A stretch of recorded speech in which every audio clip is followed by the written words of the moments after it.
আল্লাহ রাব্বুল আলামিন বলেন, আল্লাহু ওয়ালিয়ুল্লাযীনা আমানু ইউখরিজুনাহুম মিনাজ-যুলুমাতি ইলান নূর। আল্লাহ রাব্বুল আলামিন বলেন, যারা আমার বন্ধু, যারা আমার প্রতি ঈমান আনে তারা আমার বন্ধু, আর আমি যাকে বন্ধু বানাই তাকে অন্ধকার থেকে আলোর দিকে নিয়ে আসি। জোরে বলেন সুবহানাল্লাহ। নূর ছাড়া কিছুই দেখা যায় না।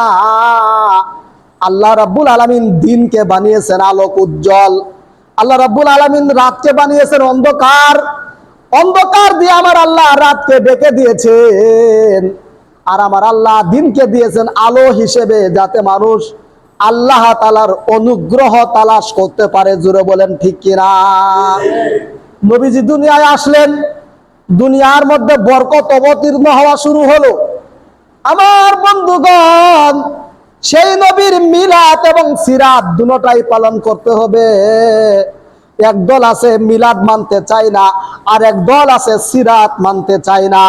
সিরাত মানে নবীজির আদর্শ, সিরাত মানে নবীজির কর্মকাণ্ড, যা কিছু নবীজি জন্মের পর থেকে মৃত্যু পর্যন্ত করেছেন, যা হাদিস নামে প্রতিষ্ঠিত হয়েছে, সেগুলো নবীজির সিরাত। আর নবীজির জন্ম কিভাবে হলো, এই জন্ম নিয়ে আলোচনা করা, সেটার মধ্যেই মিলাদের আলোচনা আছে না নাই? জোরে বলেন, মিলাদের আলোচনা আছে না নাই? আমার বন্ধুগণ, একতরফা মিলাদের মধ্যে আবু লাহাব খুশি ছিলেন।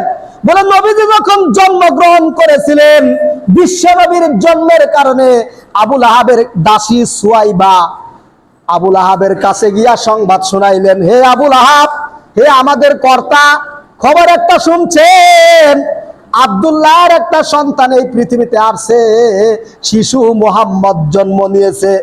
এই কথা শোনা মাত্রই আবু লাহাব কি করছিলেন? আবু লাহাব বললেন, রে দাসী সুয়াইবা, আমার বাতিজা জন্মগ্রহণ করেছে, এত সুন্দর একটি খুশির সংবাদ তুমি দিছ, আমি বাতিজার এই সংবাদটা তুমি আমাকে দেওয়ার কারণে আজ থেকে তোমাকে আজাদ করে দিলাম। আবু লাহাব নবীজির জন্য মিলাদে খুশি ছিলেন, কিন্তু আমার বন্ধুগণ, ওই নবী যখন নবুয়ত পাইলেন, বিশ্ব নবী যখন কালেমার দাওয়াত নিয়ে আবু লাহাবের কাছে গেলেন, গিয়া আবু লাহাবকে বললেন, চাচা আপনি পড়েন লা ইলাহা ইল্লাল্লাহু মুহাম্মাদুর রাসূলুল্লাহ। তখন আবু লাহাব বিশ্ব নবীর প্রতি ক্ষিপ্ত হয়ে গেল, চূড়ান্ত ভাবে খেপে উঠলো, আর বলল, বাতিজা, দুধ কলা দিয়ে তোরা আদর করে খাওয়াইয়া আজ বাপ দাদার ধর্মের কথা ভুলে যেতে হবে? কখনো নয়, তোমার ধর্ম আদর্শ বাস্তবায়ন করতে পারবো না। আবু লাহাব নবীজির কথা মানলেন না, মিলাদে খুশি হলেন, নবীজির সিরাত মানলেন না। শুধু মানে নাই, এটাই শেষ নয়,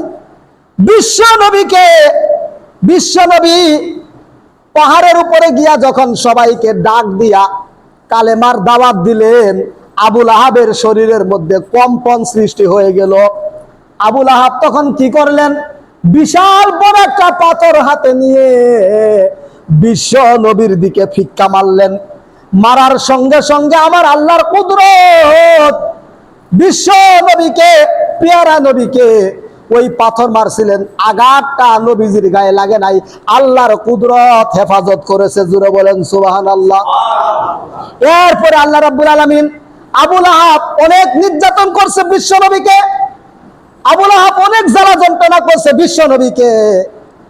বিশ্ব নবীর পিঠে নবীজি যখন নামাজে দাঁড়াইতেন, সেজদায় চলে গেতেন, ওই নবীর পিঠির মধ্যে নারী বুড়ি দিয়া চাপা দিয়ে রাখতো, বিভিন্ন রকমের কষ্ট দিত আবু লাহাব। মারার জন্য জাদুকর ভাড়া করে আনছিল, নবীজিকে যে মেরে দিতে পারবে তাকে 500 উট পুরস্কার দেওয়া হবে। এইভাবে যে মারতে আসছে সেই ব্যক্তি আমার নবীর হাতে হাত রেখে কালিমা পড়ে মুসলমান হয়ে গেছে। জোরে বলেন সুবহানাল্লাহ। এইভাবে আবু লাহাব যখন কোন অবস্থাতে বিশ্ব নবীকে কাবু করতে পারে নাই। তখন আবুল আহাব বিশ্ব নবীকে সবার শেষে যখন পাথর মারার জন্য রওনা করলেন, পাথর মারলেন, আল্লাহ তার পরবর্তীতে একটি আয়াত নাজিল করে, একটি সূরা নাজিল করে দিলেন। সেই সূরাটি আমরা সবাই জানি, তাব্বাত ইয়াদা আবি লাহাবি ওয়া তাব্বা মা আগনা আনহু মালুহু ওয়া মা কাসাব। জানেন আপনারা? পড়েন সবাই।